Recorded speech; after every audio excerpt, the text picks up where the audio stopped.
Hello students, आज मैं आपको फिजिक्स का लेसन 1 एक्सरसाइज और क्वेश्चन आंसर एक्सप्लेन करूँगी। ये देखें, चूज़ द करेक्ट ऑप्शन। इसमें फर्स्ट वाला क्वेश्चन देखेंगे, intermolecular spaces are very small in. Intermolecular space सबसे कम किस में होते हैं? तो देखें, स्टेट ऑफ मैटर्स कितने होते हैं? 3 टाइप्स के, सॉलिड, लिक्विड और गैसेस। ठीक है, तो सॉलिड में जो मॉलिक्यूल्स होते हैं वो बहुत पास पास होते हैं, देखें ऐसे। उसके बाद लिक्विड में देखें, मॉलिक्यूल्स थोड़ा सा दूर दूर होते हैं, थोड़ा सा। और गैसेस में मॉलिक्यूल्स बहुत दूर दूर होते हैं। तो इंटरमॉलिक्यूलर स्पेस क्या होता है? दो मॉलिक्यूल्स के बीच का स्पेस इंटरमॉलिक्यूलर स्पेस कहलाता है। तो देखें, सबसे कम स्पेस किस में दिख रहा है?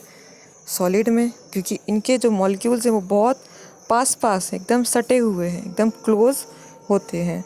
और इससे ज़्यादा स्पेस किस में होगा? फिर लिक्विड्स में। और सबसे ज़्यादा स्पेस किस में होगा?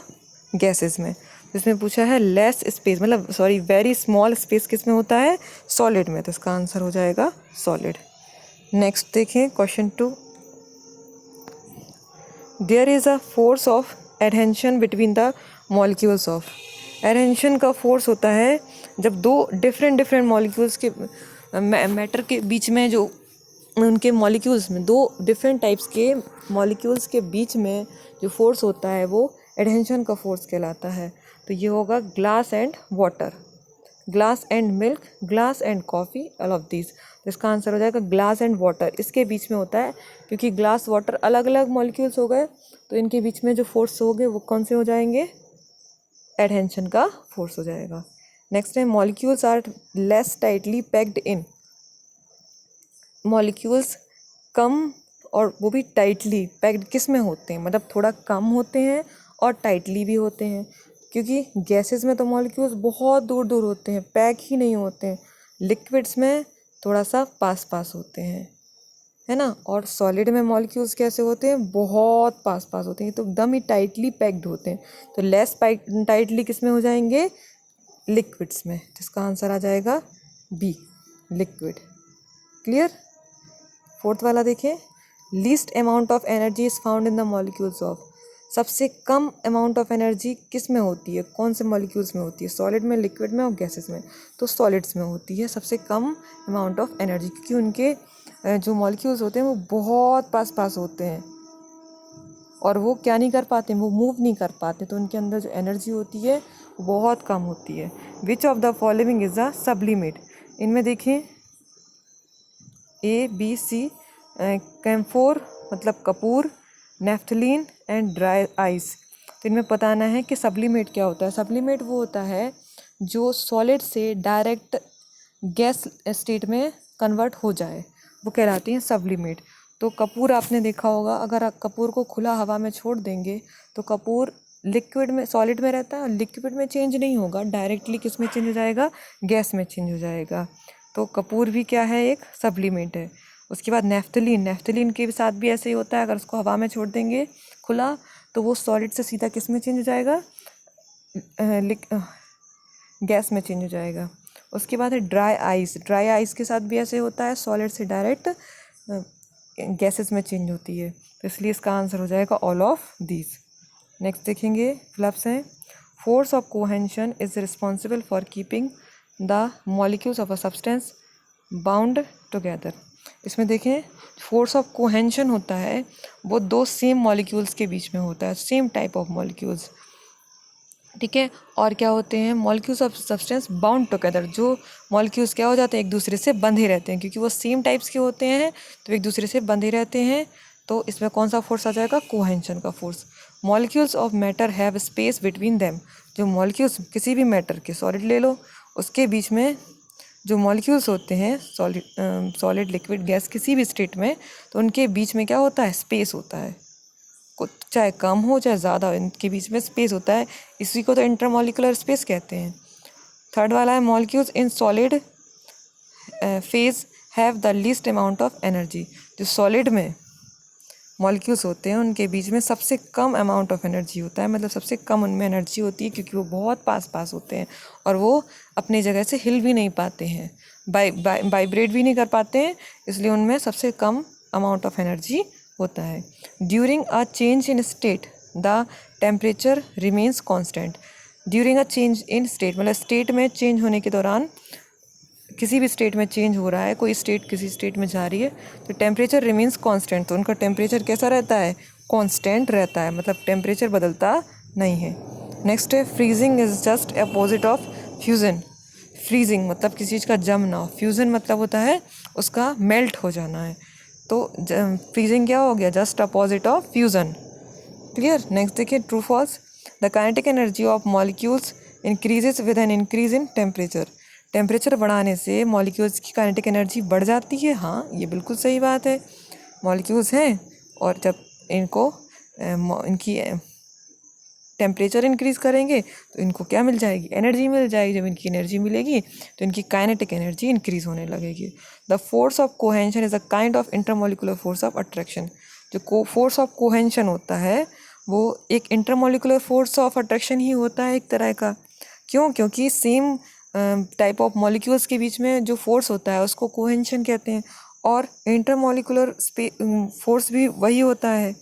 दो मॉलिक्यूल्स, एक कोई मैटर है, उसके जो मॉलिक्यूल्स हैं, तो इनके बीच में जो फोर्स होगा वो क्या कहलाएगा, इंटरमोलिकुलर फोर्स कहलाएगा। और इसी को कोहेंशन का फोर्स भी कहा गया है। तो क्या हो जाएगा, the force of cohesion is a kind of intermolecular force of attraction. ये बात सही है, तो ये टिक आ जाएगा। Molecules in the solid phase have the greatest amount of energy. ये क्रॉस है। मॉलिक्यूल्स इन सॉलिड फेज मतलब सॉलिड फेज में मॉलिक्यूल्स की सबसे ज़्यादा एनर्जी होती है, नहीं, अभी तो हमने पढ़ा है सबसे लीस्ट एनर्जी होती है, सबसे कम। तो क्या हो जाएगा, क्रॉस हो जाएगा। नेक्स्ट है evaporation of liquid takes place at a constant temperature.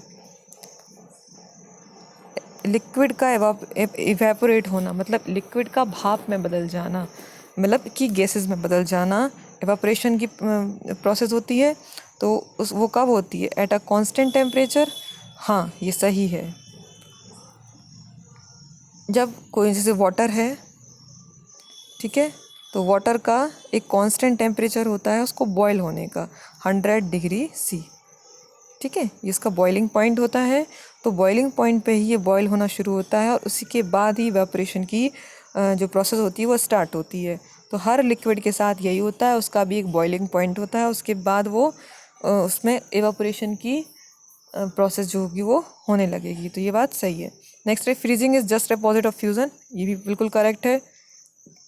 देखें यहाँ ऊपर भी सेम है, फ्लप्स में भी और इसमें भी। नेक्स्ट देखेंगे क्वेश्चन आंसर है, इसमें 1 2 3 4 करना है, 5 और 6 आपको नहीं करना है। तो देखें व्हाट इज़ फोर्स ऑफ कोहेंशन। अभी मैंने ऊपर एक्सप्लेन किया कोहेंशन क्या होता है, the force of attraction between the molecules of a similar kind. मतलब सिमिलर काइंड मतलब एक ही प्रकार के मॉलिक्यूल्स के बीच में जो अट्रैक्शन का फोर्स होता है is known as the force of cohesion. उसे ही हम कोहेंशन का फोर्स कहते हैं। नेक्स्ट है व्हाट इज़ वेपराइजेशन। वेपराइजेशन क्या कहलाता है, how many type of vaporisation are there. कितने टाइप्स के वेपराइजेशन होते हैं। वेपराइजेशन मतलब किसी भी लिक्विड का वेपर में चेंज हो जाना, मतलब सीधा डायरेक्ट गैसेस में चेंज हो जाना। और देखेंगे vaporisation is the conversion of a substance from the liquid state to gaseous state. मतलब वेपराइजेशन क्या है, एक प्रोसेस है जिसमें कन्वर्जन होता है किसका, सब्सटेंस का किसी भी सब्सटेंस का from the liquid state to gaseous state. Liquid state से गैसियस स्टेट में चेंज हो जाना by the absorption of heat. कैसे होता है, जब हम क्या करेंगे, उसको हीट देंगे, मतलब उसको गर्म करेंगे, तो उसको वो सब्सटेंस क्या करेगा, हीट को एब्जॉर्ब करेगा और उसके बाद किस में चेंज हो जाएगा, गैस में चेंज हो जाएगा। There are 2 types of evaporization. 2 तरह के एवेपराइजेशन होते हैं, बॉइलिंग और एवापोरेशन। एक होता है बॉइलिंग, एक होता है इवेपोरेशन। बॉइलिंग जैसे कि हम किसी भी लिक्विड को क्या करते हैं, बॉईल कर देते हैं, पानी हुआ, मिल्क हुआ, कोई भी लिक्विड जो है वो बॉईल भी कर सकते हैं। उसके बाद इवेपोरेशन की भी प्रोसेस होती है कि किसी भी लिक्विड को क्या कर देते हैं, एवेपोरेट कर देते हैं हीट देकर, तो वो किस में चेंज हो जाता है, गैसियस फॉर्म में। तो इसे ही क्या कहते हैं, वेपराइजेशन कहते हैं। नेक्स्ट देखिए, define boiling, what is boiling point. Boiling क्या होता है, उसका बॉइलिंग पॉइंट क्या होता है। Boiling is the rapid change of state from liquid at vapour state of a particular temperature. एक पर्टिकुलर टेम्परेचर पर, मतलब एक फिक्स टेम्परेचर पर वेपर स्टेट में चेंज हो जाना एक लिक्विड का वेपर स्टेट में किसी एक पर्टिकुलर टेम्परेचर पे चेंज होना ही क्या कहलाता है, बॉइलिंग कहलाता है। ठीक है, एग्जाम्पल देखेंगे। वाटर, वाटर क्या है, एक लिक्विड फेज में है, boils at a temperature of 100 degree C. Water 100 degree C पर बॉयल होना शुरू हो जाता है। तो ये क्या कहलाती है प्रोसेस, बॉइलिंग की प्रोसेस कहलाती है। नेक्स्ट है, describe condensation on the basis of kinetic theory of matter. Matter की काइनेटिक थ्योरी के बेस पे हमें कंडेंसेशन बताना है। तो condensation can be found in the kinetic molecular theory of gases. Gases की काइनेटिक मॉलिकुलर थ्योरी में कंडेंसेशन पाया जाता है। As heat is removed from a gas the molecules of the gas move more slowly, and as a result the intermolecular force are strong enough to pull the molecules together to from droplets of liquid। क्या होता है, condensation होता है किसमें, gases में। Gases की kinetic theory है। ठीक है, हर मॉलिक्यूल्स के पास क्या होती है, उसकी काइनेटिक एनर्जी होती है। ठीक है, तो ये क्या करते हैं, गैसेस में क्या होता है, एज हीट इज़ रिमूव, जब किसी गैस से हीट रिमूव कर दी जाती है from a gas, the molecules of the gas move more slowly. तो क्या होता है, जो गैस के मॉलिक्यूल्स होते हैं वो धीरे धीरे, जब इनको काइनेटिक एनर्जी मिलना बंद हो जाती, काइनेटिक एनर्जी, तो ये मूव होना क्या हो जाएंगे, बंद हो जाएंगे, क्योंकि अभी इनको हीट दी जा रही थी, अब इनकी हीट क्या कर ली, रिमूव कर दी, हटा दी, तो इनका मूव होना क्या हो जाएगा, कम हो जाएगा, और ये धीरे धीरे स्लोली क्या हो जाएंगे, सब पास में आ जाएंगे। जब ये पास में आ जाएंगे तो ये किस फॉर्म में आ गए, लिक्विड फॉर्म में, क्योंकि लिक्विड के मॉलिक्यूल्स पास होते हैं। ठीक है, और इतने भी क्लोज नहीं आते कि ये सॉलिड स्टेट में आ जाए। ठीक है, तो ये थोड़े थोड़े इनके बीच में स्पेस रहता है, तो इंटरमोलिकुलर स्पेस इतना हो जाता है जितना कि लिक्विड्स का होता है।